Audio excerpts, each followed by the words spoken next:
Informal cabinet భేటీలో కీలక నిర్ణయాలు తీసుకుంది తెలంగాణ కేబినెట్. రైతులకు గుడ్ న్యూస్ చెప్పింది. ఈ నెల 30న రైతు భరోసా నిధులు విడుదల చేయడానికి సిద్ధమైంది. ఇక మధురలో భారీ బహిరంగ సభ ఏర్పాటు చేసి అక్కడి నుంచి రైతు భరోసా నిధులు విడుదల చేయబోతున్నారు ముఖ్యమంత్రి రేవంత్ రెడ్డి. అందుబాటులో ఉన్న మంత్రులతో సీఎం సమీక్ష జరిపారు. కొత్త చీఫ్ సెక్రటరీ నియామకంపై కూడా చర్చించారు. ఎవరికి బాధ్యతలు అప్పగించాలనే అంశంపై మంతనాలు జరిపారు. జయేష్ రంజన్ కి అవకాశం ఉంటుందనే సంకేతాలు అయితే వస్తున్నాయి. ఐఆర్ఎఫ్సి నుంచి మెట్రో నిధుల విడుదల జాప్యంతో ఢిల్లీకి మంత్రుల బృందం వెళ్లే అంశంపై కూడా చర్చించారు. ధాన్యం కొనుగోళ్లలో కేంద్ర వైఖరిని ప్రజల్లోకి తీసుకువెళ్లాలని నిర్ణయించారు. అలాగే ఇకపై పేపర్లెస్ గా కేబినెట్ సమావేశాల నిర్వహణకు నిర్ణయం తీసుకున్నారు. సీఎం, డిప్యూటీ సీఎం, మంత్రులు అందరికీ స్పెషల్ ట్యాబ్లను ఇచ్చారు ఐటీ పరిశ్రమల శాఖ మంత్రి శ్రీధర్ బాబు. డిజిటల్ కేబినెట్ అమలుని డెమోలాగా ఇవాల్టి సమావేశంలో పరిశీలించారు. తెలంగాణలో వీబీజీ రామ్జీ పథకంపై కేబినెట్ సబ్ కమిటీ ఏర్పాటు చేశారు సీఎం. సబ్ కమిటీలో పంచాయతీరాజ్, గ్రామీణాభివృద్ధి శాఖ, వ్యవసాయ, ఇరిగేషన్, కార్మిక శాఖ మంత్రులను అపాయింట్ చేశారు. త్వరలో తమ నివేదికను కేబినెట్కి సమర్పించబోతోంది సబ్ కమిటీ. ఈ నెల 21న దేశవ్యాప్తంగా జరగబోతున్న నీట్ పరీక్ష దృష్ట్యా తెలంగాణలో నీట్ ఎగ్జామ్ రాసే విద్యార్థులకి ఉచిత బస్సు ప్రయాణం కల్పించేందుకు నిర్ణయం తీసుకున్నారు సీఎం రేవంత్. ఢిల్లీకి మంత్రుల బృందాన్ని పంపించాలని నిర్ణయించారని, ఐఆర్ఎఫ్సి నిధులు విడుదల చేయాలని కేంద్రాన్ని కోరతామని చెప్పారు మంత్రి ఉత్తమ్. కేంద్ర మంత్రులు, ఎంపీలు సహకరించాలని కోరారు. మెట్రో విస్తరణకు అవసరమైన అనుమతులు ఇవ్వాలని కేంద్ర ప్రభుత్వానికి విజ్ఞప్తి చేస్తున్నాం. ఐఆర్ఎఫ్సి నుంచి ఒప్పందం ప్రకారం రావాల్సిన రుణాన్ని వెంటనే మంజూరు చేయించాలని కోరుతున్నాము. హైదరాబాద్ ట్రాఫిక్ ప్రయాణికుల అవసరాల దృష్ట్యా మెట్రో ఫేజ్ 2 విస్తరణ అత్యంత కీలకం. అందుకే మన రాష్ట్రం నుంచి ప్రాతినిధ్యం వహిస్తున్న కేంద్ర మంత్రులు, బీజేపీ ఎంపీలందరూ కూడా మెట్రో విస్తరణకు సహకరించాలని కోరుతున్నాం. రాష్ట్ర అభివృద్ధికి అడ్డంకులు సృష్టించకుండా కేంద్రం నుంచి రావాల్సిన అనుమతులు ఇప్పించేందుకు ఆ పార్టీ నేతలు కలిసి రావాలని విజ్ఞప్తి చేస్తున్నాం. మా ప్రతినిధి ప్రభాకర్ తో దీని గురించి మాట్లాడదాం. ప్రభాకర్, సో పేపర్లెస్ కేబినెట్ భేటీ ఫస్ట్ డే ఎక్స్పీరియన్స్ ఏ రకంగా ఉందని మంత్రులు చెప్తూ ఉన్నారు. On the other hand chief సెక్రటరీకి సంబంధించిన డెసిషన్ ఎప్పుడు వచ్చే అవకాశం కనిపిస్తోంది? అండ్ థర్డ్లీ, మంత్రుల బృందం ఢిల్లీకి ఎప్పుడు వెళ్ళబోతోంది?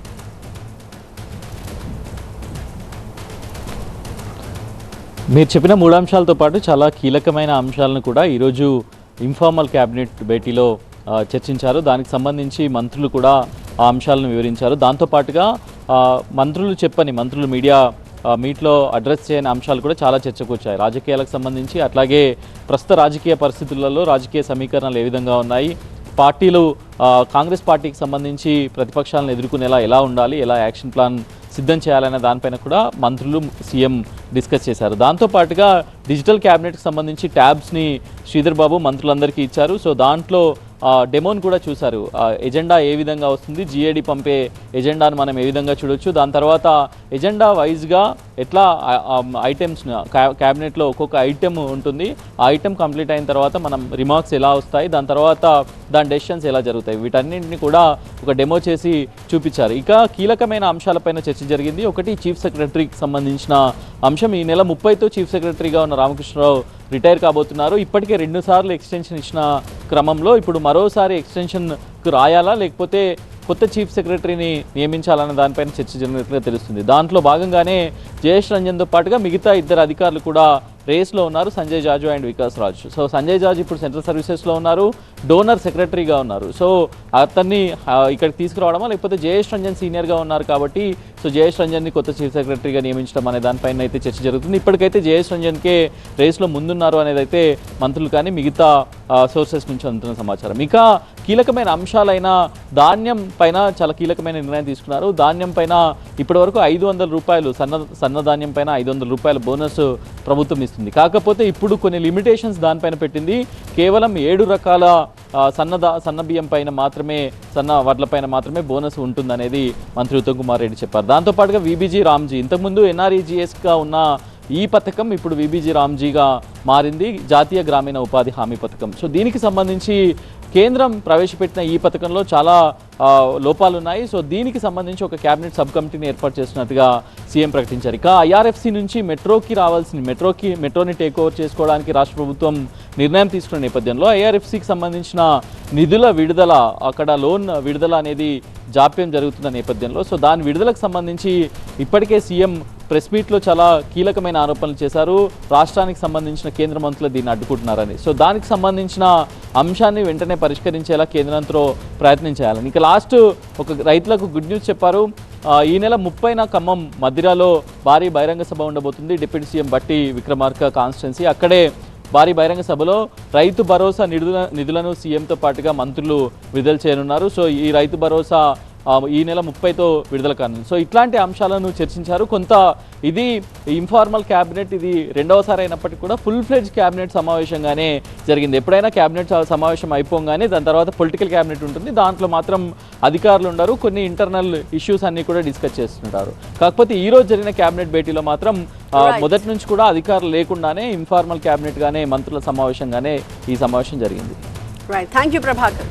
Coming to third news, Gade Saikrishna missing వ్యవహారం రాజకీయంగా తీవ్ర దుమారం రేపడంతో ఏపీ ప్రభుత్వం కూడా స్పెషల్ ఫోకస్ పెట్టింది. తీవ్ర ఆరోపణలు, విమర్శలు, అభియోగాలు ఎదుర్కొంటున్న సీఐ నాగరాజుపై సీఎం ఆదేశాలతో సస్పెన్షన్ వేటు పడింది. ఈ మిస్సింగ్ వ్యవహారంలో విచారణకి రాజమండ్రి ఎస్పీ నరసింహ కిషోర్కి బాధ్యతలు అప్పగించారు. ఇప్పటికే రాష్ట్ర వ్యాప్తంగా సంచలనం సృష్టిస్తున్న వేళ అనూహ్యంగా ఉన్నత స్థాయిలో దర్యాప్తు జరగడం ఆసక్తికరంగా మారింది. ఇక మరోవైపు ఈ నెల 29వ తేదీలోపు సాయికృష్ణ ఎక్కడున్నా కూడా తమ ముందు హాజరుపరచాలని హైకోర్టు ఆదేశించింది. దీంతో విచారణ ఎలా జరగబోతోంది, ఏం తేల్చబోతున్నారు అన్నది ఇప్పుడు ఆసక్తికరంగా మారింది. ఇప్పటికే గాదే సాయికృష్ణ మిస్సింగ్ వ్యవహారంలో కృష్ణలంక సీఐ నాగరాజు సస్పెండ్ అయ్యారు. అయితే లేటెస్ట్ గా తన ఆత్మహత్యకు సీఐ నాగరాజు కారణమని విజయవాడకు చెందిన పెరుపోగు క్రాంతికుమార్ ఆరోపించిన సెల్ఫీ వీడియో వెలుగులోకి వచ్చింది. గత నెల 21న ఆత్మహత్య చేసుకున్న క్రాంతికుమార్ సీఐ నాగరాజు తనను వెంటాడి కొడుతున్నారని ఆవేదన వ్యక్తం చేశారు. ఈ అంశంలోనూ సీఐ నాగరాజుపై ఆరోపణలు రావడంతో ఏపీ ప్రభుత్వం నిర్ణయంపై ఉత్కంఠ నెలకొంది.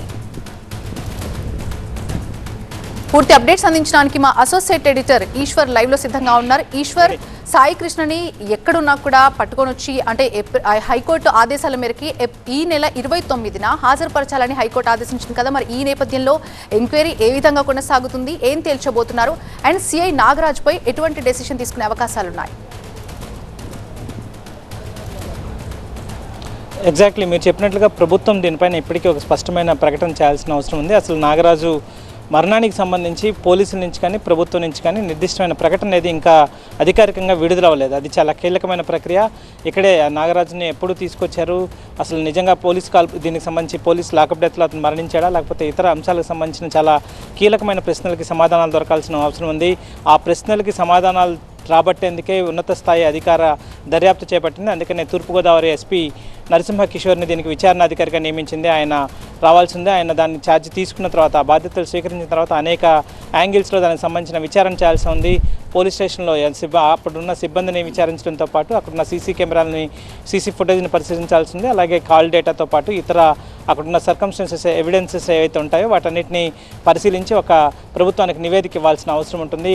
అయితే ఇదే సమయంలో ప్రభుత్వం మీద కూడా చాలా తీవ్రమైన ఒత్తిడి ఉంది. ఎందుకంటే ఇది కేవలం పోలీసు ఒక ఇన్స్పెక్టర్ చేసిన పని అయినప్పటికీ కూడా దానికి సంబంధించి ప్రజల భద్రతకు సంబంధించిన ఏజెన్సీ చేసిన నిర్వాహకం, పోలీసు వ్యవస్థ చేసిన ఈ నిర్వాహకం కావచ్చు, లేకపోతే పోలీసులకు సంబంధించిన వాళ్ళ విధి నిర్వహణ పరిమితులు ఎంతవరకు ఉంటాయి, వాళ్ళు ఇప్పుడు చేసిన ఈ వ్యవహారానికి సంబంధించిన నిజానిజాలు ఏంటి అన్నది తేల్చాల్సిన అవసరం ఉంటుంది. అదే సమయంలో హైకోర్టుకి హెబియస్ కార్పస్ పిటిషన్ వేస్తున్నారు కాబట్టి 29 లోపల ఎట్టి పరిస్థితుల్లో హైకోర్టుకి దీనికి రిపోర్ట్ ఇవ్వాల్సి ఉంటుంది. కాబట్టి ఒకవైపు తీవ్రమైన ప్రతిపక్ష ఆరోపణలని, ఒకవైపు అధికార విచారణ నేపథ్యంలో ప్రభుత్వం నిశ్చితంగా గమనిస్తోంది. వాటిని ముందు వాస్తవాలను తెలుసుకునే ప్రయత్నం చేస్తోంది. అయితే ప్రభుత్వం కూడా చాలా స్పష్టంగా చెప్పదలుచుకుంది, ఈ విషయంలో ఎవరైనా తప్పు చేస్తే వాళ్ళని ఉపేక్షించే ప్రసక్తే లేదు. ఇవి పునరావృతం కాకుండా చూసే బాధ్యతను ప్రభుత్వం తీసుకుంటున్నట్టుగానే చెప్తోంది. అట్లాంటి పరిణామాలను చాలా స్పష్టంగా చెప్పే ప్రయత్నం చేస్తోంది. ఇందులో చట్టానికి విరుద్ధంగా ఎవరు ఎట్లాంటి నిర్ణయాలు తీసుకున్నా దానికి సంబంధించిన బాధ్యులపైన ఖచ్చితంగా తీవ్ర స్థాయిలో చర్యలు తీసుకునే అవకాశం ఉంది. ఇప్పటికే నాగరాజుకు సంబంధించిన వ్యవహార శైలిపైన కూడా రిపోర్టును తెప్పించుకుంది. నాగరాజుకు సంబంధించి ఇప్పటికే ఆయన మొదట వీఆర్లో పెట్టారు. ఆ తర్వాత ముఖ్యమంత్రి సింగపూర్ నుంచి వచ్చిన వెంటనే జరిగిన రివ్యూలో ఆయన పైన సస్పెన్షన్ వేటు వేశారు. ఇంకా ప్రస్తుతం మీరు చెప్పినట్టుగా ఇంకొక వ్యక్తి కూడా అతను సూసైడ్ చేసుకుంటూ నాగరాజు పేరుని అందులో ప్రస్తావించారు. కాబట్టి దాన్ని కూడా ప్రభుత్వం పరిగణలోకి తీసుకునే అవకాశం ఉంది. సో వీటన్నిటిని, ఎందుకంటే ఒకవైపు దీనికి సంబంధించి మానవ హక్కుల ఉల్లంఘనలో చాలా తీవ్రమైన ఉల్లంఘనలు జరిగాయి. ఇది బహుశా ఆంధ్రప్రదేశ్లోనే తొలిసారి వాళ్ళ తల్లిదండ్రులు ఆరోపిస్తున్నట్టుగా మొదట ఒక కేసు విషయానికి సంబంధించి సాయికృష్ణని పోలీస్ స్టేషన్కి తీసుకురావడం, ఆ తర్వాత అతను 3rd డిగ్రీ ఉపయోగించిన నేపథ్యంలో అతను చనిపోవడం, అతన్ని ఆధారాలు లేకుండా కప్పిపుచ్చే ప్రయత్నాన్ని పోలీస్ అధికారులు చేస్తున్నారని చెప్పి చేస్తున్న నేపథ్యం కాబట్టి, ఆ తల్లిదండ్రుల ఆరోపణలు చేస్తున్న నేపథ్యం కాబట్టి, సో దాన్ని అక్కడి నుంచి పూర్తి స్థాయిలో దానికి సమాధానాలు చెప్పే ప్రయత్నం చేస్తుంది ప్రభుత్వం. వాటి నుంచి పూర్తి స్థాయిలో వివరాలు తెలుసుకునే ప్రయత్నం చేస్తుంది. ఆ తర్వాత ఖచ్చితంగా ప్రభుత్వం కూడా దీని మీద స్పందించే అవకాశం ఉంది. ఎందుకంటే ఇప్పటికే సాయికృష్ణకి సంబంధించి కేవలం అనధికారికంగా జరుగుతున్న చర్చలే కానీ ప్రభుత్వం నుంచి కానీ పోలీసుల నుంచి కానీ ఎలాంటి ప్రకటన విడుదల చేయలేదు. కాబట్టి అందరి ఆసక్తి ప్రస్తుతం, అందరి దృష్టి దానిపైనే ఉంది. ప్రభుత్వం దాని మీద ఎలాంటి ప్రకటన చేయబోతోంది, అసలు సాయికృష్ణ వ్యవహారంలో ఏం జరిగింది, అందులో పోలీస్ స్టేషన్కి ఎప్పుడు తీసుకొచ్చారు, ఆ తర్వాత పోలీస్ స్టేషన్ నుంచి ఎట్లాంటి పరిస్థితుల్లో అతనికి ఇప్పుడు జరిగిన పరిణామాలకు దారితీసిన పరిస్థితులు కావచ్చు, వీటన్నిటినీ చెప్పాల్సిన అవసరం ఉంది. కాబట్టి మరొకంత సమయం తీసుకునే అవకాశం ఉంది. సో దాని తర్వాత ప్రభుత్వం వీటన్నిటి మీద అధికార ప్రకటన చేసే అవకాశం అయితే చాలా స్పష్టంగా కనిపిస్తుంది. Thank you Eshwar. Moving to 4th news. Rayadurgam భూముల వేలంపై హైకోర్టు స్టే విధించింది. 3 వారాల పాటు స్టే విధిస్తూ హైకోర్టు ఉత్తర్వులు జారీ చేసింది. 3 వారాల్లోపు కౌంటర్ దాఖలు చేయాలని చెప్పి న్యాయస్థానం ఆదేశాలు జారీ చేసింది. అంతకు ముందు కోర్టులో వాడి వేడి వాదనలు జరిగాయి. కనీస సమాచారం ఇవ్వకుండా భూములు అమ్మేశారని చెప్పి ఎస్బీఐ యాజమాన్యం వాదిస్తోంది. ఇక సమాచారం ఇచ్చినా పట్టించుకోలేదని ప్రభుత్వ తరపు లాయర్ చెప్తున్నారు. 16 సంవత్సరాల పాటు ఒక్క నిర్మాణం కూడా జరపలేదని లాయర్ చెప్తూ ఉన్నారు. ఇక ఇరువురి వాదనల తర్వాత భూముల వేలంపై హైకోర్టు స్టే విధించింది. సర్కార్ అమ్మిన భూములు మావే, టీజీఐఐసీ వేలాన్ని వెంటనే రద్దు చేయండి అంటూ ఎస్బీఐ వేసిన పిటిషన్పై హైకోర్టు విచారణ జరిపింది. రాయదుర్గం పరిధిలోని సర్వే నెంబర్ 83/1లో ఉన్న అత్యంత విలువైన 6 ఎకరాల 9 గుంటలను ఆక్షన్ వేయగా అందులో 5 ఎకరాలు తమదే అంటూ కోర్టులో వాదించింది ఎస్బీఐ. తమ యాజమాన్యంలో ఉన్న భూమిని ప్రభుత్వం ఏకపక్షంగా ఎలా వేలం వేస్తుందని ప్రశ్నించింది. వెంటనే వేలాన్ని రద్దు చేసి భూమిని అప్పగించాలంటుంది ఎస్బీఐ. ఇక ప్రభుత్వం తరపున న్యాయవాది నిరంజన్ రెడ్డి వాదనలు వినిపించారు. భూముల వేలం సమయంలో ఎస్బీఐకి సమాచారం ఇచ్చామని చెప్పారు ఆయన. మరో చోట భూమి కేటాయిస్తామని ఎస్బీఐకి ప్రభుత్వం చెప్పినట్టు కోర్టుకు విన్నవించారు. ప్రభుత్వ ప్రపోజల్ కు ఎస్బీఐ కూడా ఒప్పుకుందన్నారు. అయితే ఎస్బీఐ ఒప్పుకున్నట్టు ఏమైనా ఆధారాలు చూపించాలని ప్రభుత్వ తరపు న్యాయవాది నిరంజన్ రెడ్డిని హైకోర్టు ప్రశ్నించింది. రాయదుర్గం భూముల్లో నిర్మాణాలు చేపడితే ఉపాధి అవకాశాలు పెరుగుతాయన్నారు additional advocate general Rajinikanth Reddy. 16 ఏళ్లుగా ఎలాంటి నిర్మాణాలు చేపట్టని ఎస్బీఐ కేవలం ఏటీఎంలు మాత్రమే నిర్వహిస్తుందన్నారు. 2010లో ఎస్బీఐకి భూములు కేటాయించినప్పటికీ ఇప్పటిదాకా ఒక్క బిల్డింగ్ కూడా కట్టలేదన్నారు. ప్రభుత్వం ఎన్ని అవకాశాలు ఇచ్చినా ఎస్బీఐ సద్వినియోగం చేసుకోలేదన్నారు. గత నెల 28న రాయదుర్గం పరిధిలో ఉన్న నాలెడ్జ్ సిటీలోని సర్వే నెంబర్ 83/1లో ఉన్న అత్యంత విలువైన 6 ఎకరాల 9 గుంటలను టీజీఐఐసీ పబ్లిక్ ఆక్షన్ వేసి విక్రయించింది. 1 ఎకరం కనీస ధర 170 కోట్లుగా వేలం మొదలుపెట్టగా ఊహించిన విధంగా 237 కోట్ల రికార్డు ధర పలికింది ఈ భూమి. అయితే ప్రభుత్వ రియల్ ఎస్టేట్ సంస్థ గౌరా వెంచర్స్ 1 ఎకరాన్ని 237 కోట్ల రూపాయలకు దక్కించుకుని దేశవ్యాప్తంగా సరికొత్త రికార్డు క్రియేట్ చేస్తుంది. రైట్, ఇదే అంశానికి సంబంధించి మరిన్ని అప్డేట్స్ మా ప్రతినిధి ప్రణీత అందిస్తారు. ప్రణీత, ఇప్పుడు ప్రభుత్వ న్యాయవాది వాదించినట్టే ఒకవేళ ఎస్బీఐ వేరే భూమి తీసుకోవడానికి ఒప్పుకుంటే గనక మళ్ళీ వేలం పాటని ఎందుకు అడ్డుకుంటుంది ఎస్బీఐ? దీని మీద ఎస్బీఐ వర్షన్ ఎలా ఉంది? అయితే ఇందులో ఎస్బీఐ చెప్తుంది ఒకటే, కేవలం ప్రభుత్వం ఈ తరహాలో ప్రపోజల్ని మాత్రమే పంపింది. అది కూడా ప్రభుత్వం తరఫున టీజీఐఐసి కార్పొరేషన్ వాళ్ళు కొద్ది రోజుల క్రితం ఇక్కడ ఈ భూమికి బదులు 2.5 ఎకరాలుగా ఉన్నటువంటి వేరే భూమిని చూపిస్తామంటూ ఒక ప్రపోజల్ పెట్టారు. సో దీనికి ఎస్బీఐ నుండి ఎట్లాంటి రిప్లై మేము ఇవ్వలేదు అంటూ కూడా ఎస్బీఐ తరపు అడ్వకేట్ బిఎస్ ప్రసాద్ చెప్పినటువంటి వర్షన్. మరోవైపు ఈ మొత్తం 16 సంవత్సరాల పాటు ఎట్లాంటి నిర్మాణాలు ఎస్బీఐ చేపట్టలేదు అన్నటువంటి వాదనకు సంబంధించి కూడా అటు సెంట్రల్ గవర్నమెంట్ నుండి అసిస్టెంట్ సాలిసిటర్ జనరల్ వెంకట్రామన్ కూడా వాదన వినిపించారు. సో ఆయన చెప్పింది ఏంటంటే ఈ 16 ఇయర్స్ పాటు కూడా ఎస్బీఐ ఎట్లాంటి నిర్మాణాలు చేపట్టకపోవడానికి ప్రభుత్వం కూడా ఒక కారణం. ఎందుకంటే 2021 నుండి ప్రభుత్వం అనేక సార్లు కోర్టులలో పిటిషన్స్ వేస్తూ వచ్చింది. సో ఆ కోర్టు ప్రొసీడింగ్స్ని చూసుకునేందుకే సగం టైం ఎస్బీఐకి సరిపోయింది అనేటువంటి వాదన కూడా తీసుకొచ్చారు. అండ్ సేమ్ టైం ఆయన ఒక ఇంట్రెస్టింగ్ వాదన కూడా తీసుకొచ్చారు. మే 28న ప్రభుత్వం ఆక్షన్ నిర్వహించింది. సో ఈ ఆక్షన్ కంప్లీట్గా ఒక పబ్లిక్ హాలిడే నాడు నిర్వహించింది. సో ఎస్బీఐకి ఆ టైం కలిసి రాలేదు. ఆ టైంలో కోర్టు వెకేషన్ పీరియడ్లో ఉంది కాబట్టి 16 డేస్ తర్వాత కోర్టును ఆశ్రయించి పిటిషన్ వేసిందంటూ కూడా ఏఎస్జీగా ఉన్నటువంటి వెంకట్రామన్ చెప్పుకుంటూ వచ్చారు. సో ఇరువురి వాదన కూడా విన్న తర్వాత కోర్టు ఇంటర్న్ డైరెక్షన్ అయితే ఇచ్చింది.